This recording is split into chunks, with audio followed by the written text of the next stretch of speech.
Olá, sejam bem-vindos ao canal Vida de Médium Evoluir. Eu me chamo Débora e por aqui nós conversamos com naturalidade a respeito de mediunidade, espiritualidade e também nós trazemos alguns relatos extrafísicos, vivências, soluções que nós encontramos para as nossas vidas em conjunto por aqui. Bom, hoje nós vamos falar a respeito da nossa virada de chave. Essa virada de chave na nossa vida, acho que todo mundo passa por isso.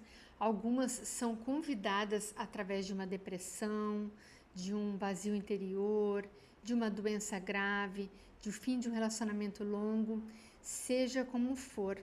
De alguma forma, nós temos que parar para pensar o que mudar na nossa vida, onde é que nós estamos errando, como podemos melhorar, como podemos evoluir como pessoa, como espírito, na nossa questão material, com os relacionamentos, com tudo. É uma paradinha para que nós possamos seguir adiante. Para que nós possamos ilustrar a nossa vivência a respeito da virada de chave, eu vou trazer um exemplo que não é o da minha vida, e sim da vida do Paulo apóstolo. Para quem não sabe, aquele que era Saulo e que passou a se chamar Paulo, teve um encontro com Jesus e teve a sua virada de chave. A história é a seguinte: Saulo era um homem muito inteligente e muito fiel às suas crenças mosaicas do Antigo Testamento. Defendia isso muito bem e era um homem valoroso para a sociedade.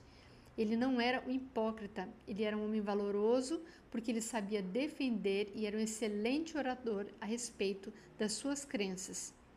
Porém, ao descobrir o movimento dos cristãos, ele passou a perseguir os cristãos, imaginando que eles estavam derrubando as crenças anteriores. Sem compreender, ele gerou um movimento no nosso planeta que reverbera até hoje, de perseguição aos cristãos. Ele é um dos perseguidores, mas ele foi um perseguidor importante. E quando ele estava se dirigindo à cidade de Damasco, Jesus apareceu para ele e perguntou: Saulo, por que me persegues? E convidou Saulo a fazer uma mudança. Ele ficou 3 dias sem enxergar. Jesus disse o que iria acontecer com ele, que uma pessoa iria chegar até ele em 3 dias e queria restituir a visão. Isso aconteceu e ele sentiu aquele impacto da generosidade de Jesus e conseguiu fazer a sua virada de chave. Ele decidiu, a partir daquele momento, levar a palavra de Jesus a todas as criaturas. Porém, não foi simples assim este movimento. Ele acreditou que, como ele era um homem respeitado e realmente fiel às suas crenças, ele poderia levar a todas as pessoas, principalmente os relacionamentos que ele tinha, a sua nova crença. Ele quis esclarecer de que ele estava equivocado a respeito de Jesus. Ele não foi bem recebido. E o que foi que ele fez?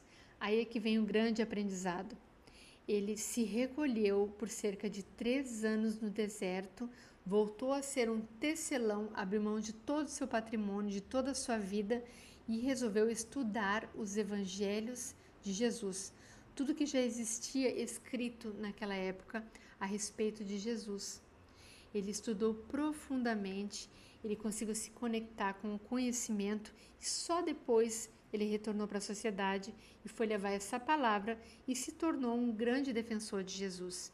Tanto que ele criou inúmeras casas do caminho, como se chamava na época, para levar a palavra de Jesus e, sobretudo e principalmente, trazer a caridade ao coração das pessoas, acolhendo a todos que chegassem até essas casas. Eu estou resumindo do meu modo essa história e eu gostaria de ressaltar alguns pontos importantes nessa história. Mesmo para o caso de Paulo, onde ele recebeu uma visita direta de Jesus, todos nós temos essa condição de nos conectar. Mas pense na situação onde tu estás com um pensamento que é completamente transformado instantaneamente pela presença de Jesus. Ele, ao invés de se punir, ele compreendeu de que ele era um escolhido. Afinal, porque Jesus apareceu para ele e não para outra pessoa que já estava crente nas suas ideias, que já aceitava as suas ideias? É porque ele confiava em Saulo. Ele confiava na capacidade dele de transformação, de movimento, na energia dele. E Saulo entendeu muito bem esse recado. Ao se transformar em Paulo, ele colocou toda a sua energia para levar a palavra. Ele não ficou chorando, se punindo, com peso na consciência, colocou uma chibata nas costas. Ele simplesmente foi para o deserto, seguiu o exemplo de Jesus, de se recolher. Jesus fazia isso. E só então ele foi ao mundo levar a palavra de Jesus. E agora eu vou trazer uma dica muito importante para mim, que foi este livro quando eu li a primeira vez. Se chama Paulo e Estevão. Ele é psicografado por Chico Xavier. Emmanuel, que é o mentor do Chico, é quem traz essa história. Eu que sou espírita e acredito que mesmo quem não é espírita respeita muito o Chico e sabe que ele não era de inventar mentiras. E nesse livro que eu estou lendo novamente, eu senti muita emoção em cada uma das páginas. Cada um dos personagens envolvidos trouxeram um aprendizado e eu senti que eu era um pouquinho de cada um deles. Foi realmente transformador.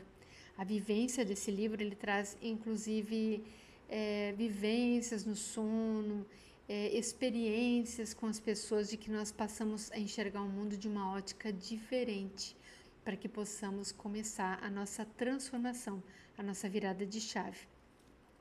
Então eu vou deixar para vocês descobrirem quem é Estevão, afinal. Estevão, eu não falei sobre Estevão, mas Emmanuel fala aqui.